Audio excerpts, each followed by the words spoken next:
Hello everyone. So இன்னைக்கு நம்ம சிபிஎஸ்சியில் physics chapter 1ல் ஒரு கொஷின் டிஸ்கஸ் பண்ணலாம். ப்ரீவியஸ் இயர் கொஷின் பேப்பர்ஸில் ஒரு கேஸ் பேஸ்ட் ஸ்டடி கொஷினில் வந்திருக்கு. ஸோ இந்த கொஷினில் என்ன கொடுத்துருக்காங்கன்னு பார்க்கலாம். 2 identical electric dipole each contains of charge minus q plus q separated by a distance d are arranged in xy plane such that their negative charge lies at the origin. ரெண்டு identical electric டைபோலோட நெகட்டிவும் எங்க லையா இருக்கான், ஆரிஜின்ல லையா இருக்கான். and the positive charge lies at the distance d,0, point d,0 and 0,d respectively. the net dipole moment na p இல்லையா, the net dipole moment of the system is அப்படின்னு சொல்லிட்டு options கொடுத்துருக்காங்க. So இதுக்கு ஒரு diagram நான் வரைஞ்சேன் அப்படின்னு பாருங்களேன். ஸோ வாட் வில் ஹேப்பன், இதுதான் ஆரிஜின் ரைட்டா. அப்போ இங்கே தான் என்ன இருக்குன்னு சொல்லிட்டாங்க, இவங்களோட நெகட்டிவ் சார்ஜ், ரெண்டு எலக்ட்ரிக் டைபோலோட நெகட்டிவ் சார்ஜ் இந்த இடத்துல இருக்கு.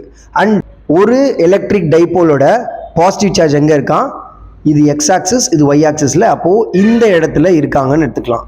ஓகே, ஸோ இது ப்ளஸ் கியூ. அண்ட் அதே மாதிரி இங்கே எக்ஸ் ஆக்சிஸ், இது ஒய் ஆக்சிஸ்ன்றதுனால இங்கே இருக்காங்க அப்படின்னு எடுத்துக்கலாம். ஸோ இங்கே நல்லா புரிஞ்சுக்கணும். இங்கே நல்லா புரிஞ்சுக்க வேண்டிய விஷயம் என்ன அப்படின்னா, ரெண்டு டைபோலும் identical and they are at the same distance. ரெண்டு பேரும் வச்சிருக்க டிஸ்டன்ஸும் சேம் தான். ஓகேவா, சரி. நெட் டைபோல் மொமெண்ட் கேட்குறாங்கல்ல, டைபோல் மொமெண்ட் எப்படி கண்டுபிடிப்போம்? டைரக்ஷன் ஆஃப் டைபோல் மொமெண்ட் என்னது? Always the direction of dipole moment will be negative charge to the positive charge. இதெல்லாம் ஞாபகம் வச்சுக்கோங்க, இதோட கான்செப்ட் இங்கே தான் இருக்கு. And what is the formula for dipole moment? Key concept பார்த்துக்கோங்க.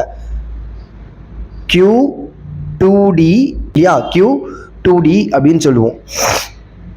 நல்லா புரிஞ்சுக்கோங்க, q2d தானே. இங்கே டிஸ்டன்ஸ் என்ன கொடுத்துருக்காங்க, 2d கொடுக்கல, 2dன்ற டிஸ்டன்ஸ் கொடுக்கல. அதுக்கு பதிலாக என்ன கொடுத்துருக்காங்க, qd. இதை தான் நம்ம வந்து தப்பு பண்ணுவோமே, சார் நமக்கு ஃபார்முலாலெல்லாம் 2d இருக்குமே, 2a இருக்குமே, நம்ம அதை தானே போடணும் அப்படின்னா இல்லை.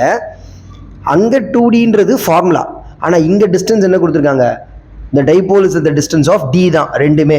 ஓகேவா, ஸோ இவன் ப்ளஸ் q ரியா. அப்போது டைரக்ஷன் வரைஞ்சிக்கலாமா? இப்போ இவனோட டைரக்ஷன் எப்படி இருக்கும், நெகட்டிவ் டு பாசிட்டிவா.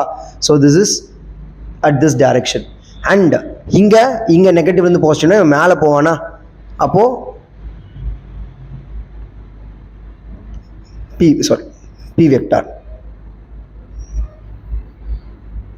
வெக்டார். ஓகேவா, அப்போது ஒருத்தன் எக்ஸ் ஆக்சிஸில் போயிட்டு இருக்கான், ஒருத்தன் ஒய் ஆக்சிஸில் போகிறான் அப்படின்னா அவனோட நெட் எப்படி இருக்கும்னு பார்த்தீங்கன்னா ஜெட் ஆக்சிஸில் இருக்கும். நெட் வெக்டார் எப்படி இருக்கும், ஜெட் ஆக்சிஸில் போயிட்டு இருக்கும். சரி, அப்போ நம்ம இங்கே எடுத்துக்கலாம் p vector, the net dipole moment p vector which is equal to, ஒருத்தவங்க எந்த டைரக்ஷனில் போயிட்டு இருக்காங்க, எக்ஸ் ஆக்சிஸில் போகிறாங்க தானே. அப்போ அவங்கள என்ன எழுதிக்கலாம், p i கேப் அப்படின்னு எழுதலாமா.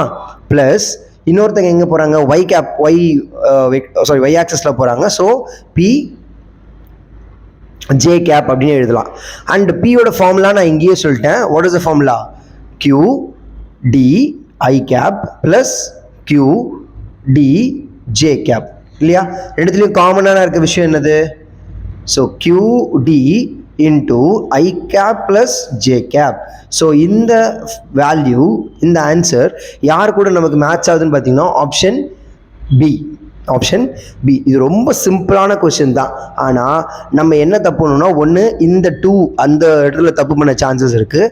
இல்லைன்னா sometimes we use to use like இந்த மாதிரி p vector which is equal to root of p1 vector plus p2 vector blah blah blah, அந்த ஃபார்முலாஸ் நம்ம யூஸ் பண்ணுவோம். அதெல்லாம் வேண்டாம்.